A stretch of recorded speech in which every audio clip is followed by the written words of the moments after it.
Welcome back to the channel, everyone. My day started out with going over to my buddy John's house.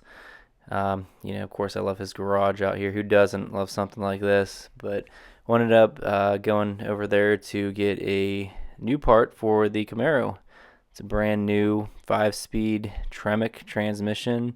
This is the TKX line of transmissions. John and I both bought one, and we went through his work to buy it. So he's putting it in his Biscayne that he has here, and I'm putting in the 73 Camaro. So checking out his place, and I always love looking at this chassis that he has laying here. He's looking for a 62 Impala, so if anyone knows of a decent bodied Impala that he could use for this frame, please send me a message. Anyway, let's get back into today's episode. Is installing a TCI front suspension for my dad's 51 Ford F1 truck. Now we opted to upgrade to RideTech Coilovers to give it a little bit better of a ride, as well as this is called either the custom or some sort of Pro-touring version. Now what changes is the top hats on this, which you'll see later on in the video. They don't kind of sink around the frame, and you have a lot more adjustability in caster and camber on these control arms. Now they call it custom probably because for a reason they don't have any directions online that actually matches up to the correct custom / pro touring, whatever you want to call it, suspension that they offer for this truck. We had to do all our measurements on our own to come up with everything, on the phone with TCI and everything, and they just don't. I guess this kit was new and wasn't supposed to be released quite yet to the public, so I don't know how we got our hands on this ourselves for the Ford F1. They have it out for Chevy trucks and stuff, but we had to do a lot of customization, kind of measuring where we want our wheels to be, and a lot of back and forth with the fender measurements. So a lot of work, but this kit I like a lot more than the one that they offer right now, just off the shelf.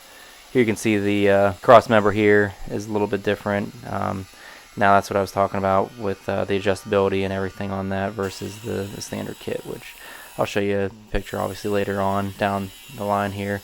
And they didn't have the right measurements on how much to cut off on the frame, so it was a lot of back and forth and kind of estimating where to cut. But overall, it ended up being really nice, and definitely would do it again. We're drilling out the factory rivets on, since we're using the factory inline 6. I just think it's going to be a pretty cool build because you don't really see anyone using the factory inline 6 and then having a custom chassis on top of this. So I think it's going to be kind of a unique build and a little bit different. We're just kind of boxing in the frame rails. They include this sheet metal or these boxing plates, whatever you want to call them, in here. So I'm just making sure everything's lined up and welding everything in. Making sure everything is going to be extra strong.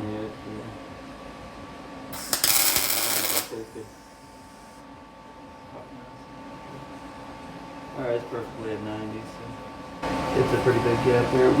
We're just gonna have to whack it up. Let me tack it on this front thing here, and then it should be okay. Yeah. The whole way anyway. Yeah, the front's not okay. Yeah.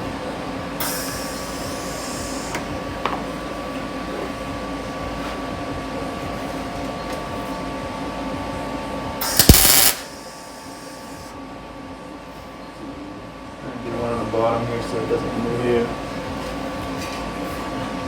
Still right at 90, so that's good as long as we get the bottom up, which I think we can.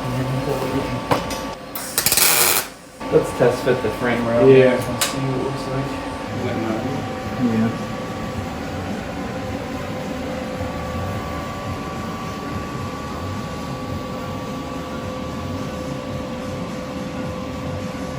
So we ended up cutting about a half an inch off each rail.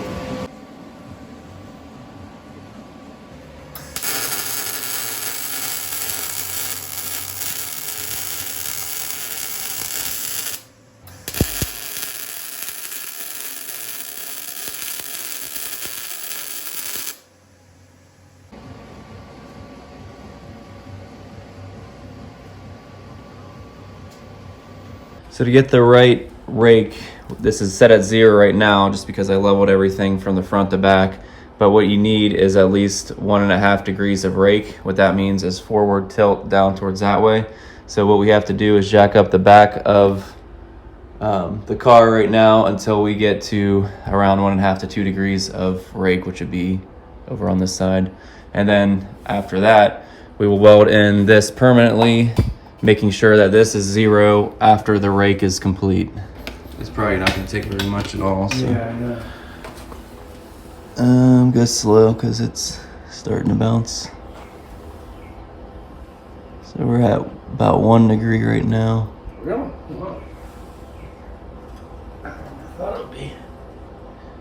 That's a little bit more. Is it even centered on that axle? Yeah. Okay, go just a little bit more. There. That's right at 1.5 degrees right there about. So. All right, let's leave it there. Yeah. Make sure this is at 0.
Got everything welded in, got all these plates on the front. We just decided to finish it off, so we made some plates for the front section as well. Pretty nice welds for not really knowing, taking classes or anything on welding, so just a hobby welder, but you can see I got pretty good penetration with that weld, with the heat and everything, the pattern of it. We just decided to bolt on the front rear end for now because we have to get the wheels and everything once we put the hubs on. We don't have it's a different bolt pattern for the wheels, so he has to pull us outside now, and he's gonna really grind everything down, smooth everything out, and then do some finish work, prime it for a final time after it's down the bare metal once again, and then we'll be able to paint it, whatever we would decide.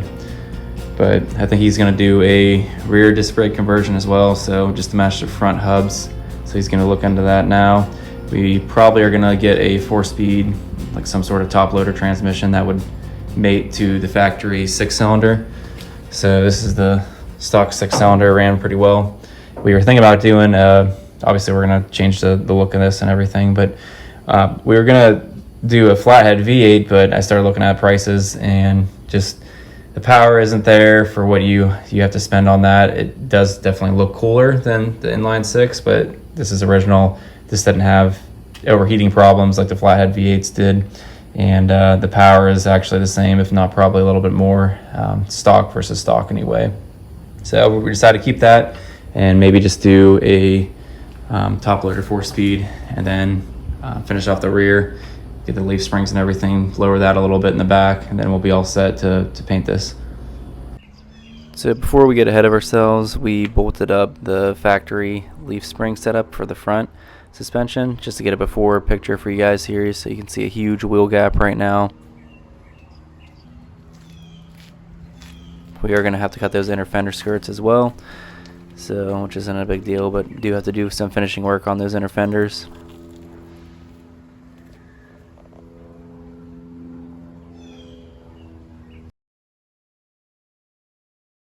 So we have the hubs all bolted up right now, and we're just doing some minor adjustments right now, just seeing how everything is lining up with the new RideTech suspension coilovers on the front.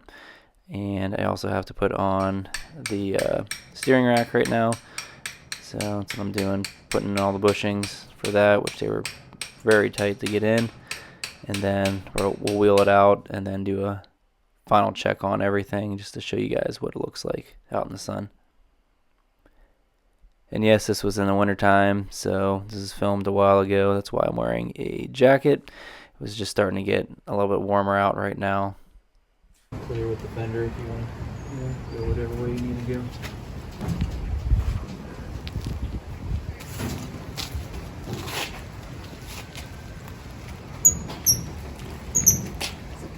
Yeah, it looks pretty good.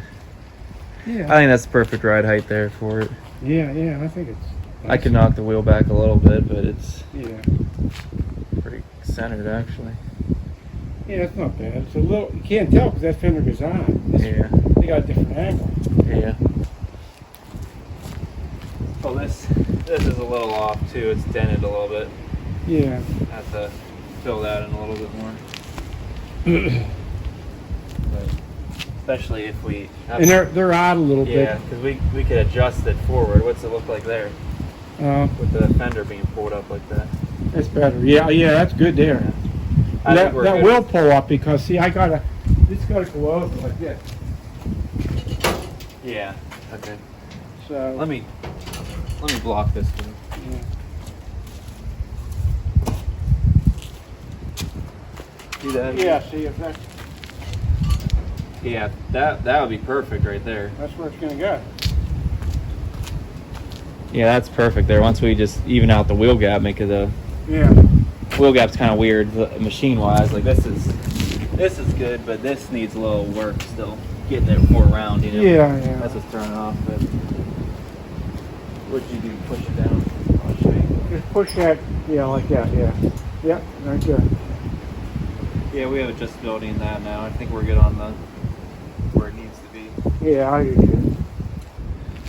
I don't think it's too low and I don't think it's too high, so I think it's pretty good. Think it's good. As long as we get the back even down. Once those running boards are on there, you're gonna see it's gonna look good.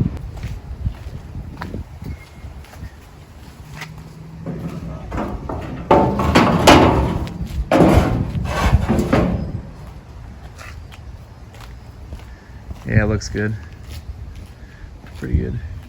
The back actually looks fairly even, but we know that's not the case. It must be in a dip right now. Yeah. Well, this is going down. Yeah. Because when it was in the garage, it was jacked up really high in the back. Yeah. Either way, we're changing that back end. Right.